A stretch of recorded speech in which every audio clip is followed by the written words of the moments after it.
Hi, welcome to MEEN 225 Statics and Dynamics. Today I'm going to talk to you about how calculus helps you with figuring out shear forces and bending moments in beams.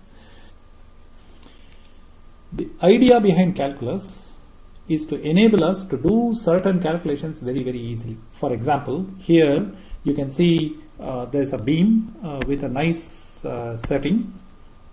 You have a pin joint. So you have a pin joint here, a roller joint here, and some distributed load on the beam.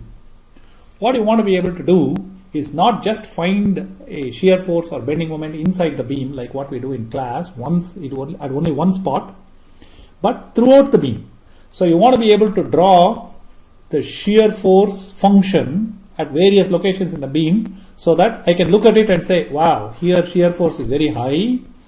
So is it here and here, and so these are the danger spots for failure under shear, and you can see that somewhere here and somewhere here are the danger spots for failure under bending, so that I can quickly evaluate where are the issues. Okay, so what's the idea? Before we go, we want to make sure that we decide on the sign convention. So our sign convention is the following: external loads which are pointing up, pulling up the beam, this kind of thing is positive. External torques which are clockwise are positive. Now you don't ask me why we are going to do that, because that is the notation that's used by the book we are using. So that's what we are going to do. Similarly, external forces which are pushing down are negative, and counterclockwise external moments are negative. So this is kind of strange, no? But you will see that how it works. Now, internal forces, you remember when I cut out a beam, I will get shear forces and bending moments. So internal forces, the way it works is that the axial forces which are pulling on the beam, making it like that, stretching it out, will be positive. So this is fine. If they're squishing them, compression, negative. So that's okay. Shear forces pointing downwards like this will be positive. Bending moments that make the beam smile. So if the original beam is like that, if a bending moment is going to make it like that, smiling, then it's positive. If it is frowning, then it is negative. That's how we decide. Okay, so you can see smile positive, frown negative. Okay, so this is our notation. Very good. So now let us go and see what we can do. So the basic idea is the following. The advantage of doing calculus is that we can take a beam and salami slice it, make it into thin slivers, and apply the same rule of physics for every sliver. That's the whole idea. So the assumption is what is true for the whole is true for every part. And physics plus calculus means that if you salami slice the object, you can apply free body diagrams and everything to the object. So let's see what I mean by that.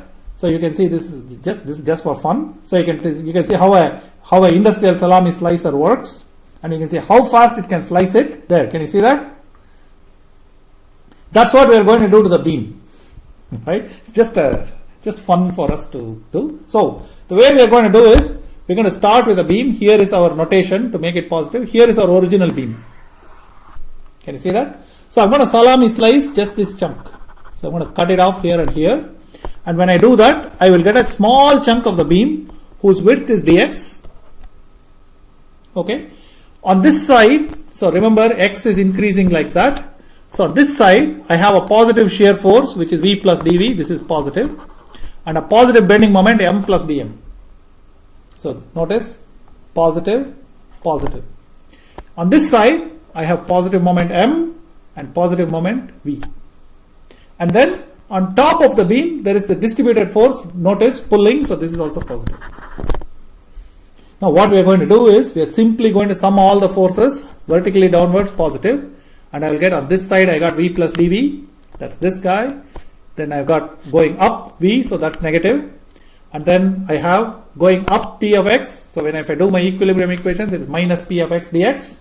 So you can see if I take limit dx tending to 0, I get dv dx equal to p of x. Just see, these two will get cancelled, and I'll get dv equal to p dx, and so dv dx equal to p of x. Now you can see why we put upward positive, because I want the right hand side to be positive. Let's do the same thing with moments.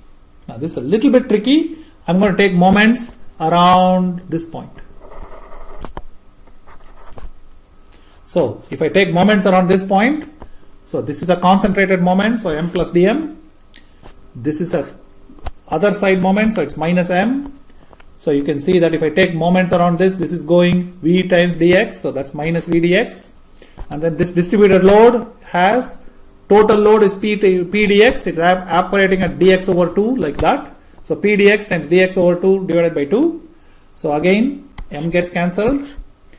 Divide throughout by dx, and so this will become dx dm over dx. This will become v. What happens to this? This will be 0, because this will get to px dx over 2, and then if I take limits, it will go away. So I'll get dv dx equal to px, dm dx equal to v. Right? So how does it help us? The beauty of this is that I will get these two relations, and then when you get to your strength of materials class, you will see this one. We will not worry about it right now for deflections. Right now we are looking at only loads and deflections. So how does it help us? The shear force at a point equals integral of the distributed load up to that point. So instead of actually doing geometry, you can just do calculus. Integrate the distributed loads up to that point, and then add up all the concentrated loads with the proper signs. Proper sign means upward concentrated loads will be added, and then downward concentrated loads will be subtracted. What about bending moment? The nice thing is, once you did this, you just integrate this once and you'll get the bending moment. So this one was obvious, because this just says sum of all the distributed loads must be equal to shear force. You can see that very obviously. The second one is not obvious, because second one looks like moment of force, no? Somehow it became integral. The reason for that has to do with calculus. It's a beautiful result, and it says that the integral of the shear force up to a point plus all the concentrated moments with the right sign will be equal to the moment at a point. So all you have to do is just go on integrating. So I will show you how to do that in the next classes, but this is the whole idea. Okay, thank you very much.